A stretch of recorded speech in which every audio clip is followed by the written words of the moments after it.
Hello friends, എല്ലാവർക്കും life ഡയറിയിലേക്ക് സ്വാഗതം. ഇന്ന് നമ്മൾ കാണുന്നത് ഒരു പുതിയ വീഡിയോ ആണ്. ഒരു കണ്ടുപിടുത്തത്തെക്കുറിച്ചുള്ളൊരു വീഡിയോ ആണ്. നമുക്ക് എൻ്റെ വീഡിയോയിലോട്ട് പോവാം.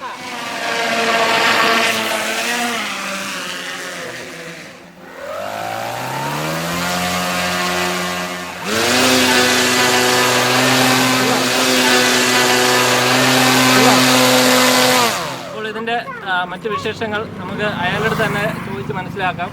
അതിൻ്റെ ബാക്കി കാര്യങ്ങൾ അയാൻ നമുക്ക് പറഞ്ഞു തരുന്നതാണ്. എൻ്റെ പേര് അയാൻ. ഞാനും എൻ്റെ അച്ഛനും കൂടെ ഉണ്ടാക്കിയ ഒരു ജെറ്റ് പാക്കാണിത്. ഇതിൽ ഉപയോഗിച്ചിരിക്കുന്ന മോട്ടർ BLDC 500 വാട്ട്സ് ഉള്ളതാണ്. അതിനെ കൺട്രോൾ ചെയ്യാൻ വേണ്ടി സർവോ കൺട്രോൾ ടെസ്റ്ററും പിന്നെ BLDC ബ്രഷ്ലെസ് കൺട്രോളറും ഉണ്ട്. പിന്നെ നമ്മളെ ഇൻസ്പയർ എന്ന് പറയുന്ന അച്ഛൻ്റെ പഴയ ഹെലികാമിൻ്റെ പ്രൊപ്പലറാണ് ഇതിൽ ഉപയോഗിച്ചിരിക്കുന്നത്. നമ്മൾ വീട്ടിലുണ്ടാക്കിയ ലിഥിയം അയൺ ബാറ്ററി തന്നെയാണ് ഇതിൽ ഉപയോഗിച്ചിരിക്കുന്നത്.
നമ്മുടെ വീഡിയോ ഇഷ്ടപ്പെട്ടിട്ടുണ്ടെങ്കിൽ എല്ലാവരും ലൈക്ക് ചെയ്യുക, സബ്സ്ക്രൈബ് ചെയ്യുക. മറ്റൊരു വീഡിയോ ആയിട്ട് നമുക്ക്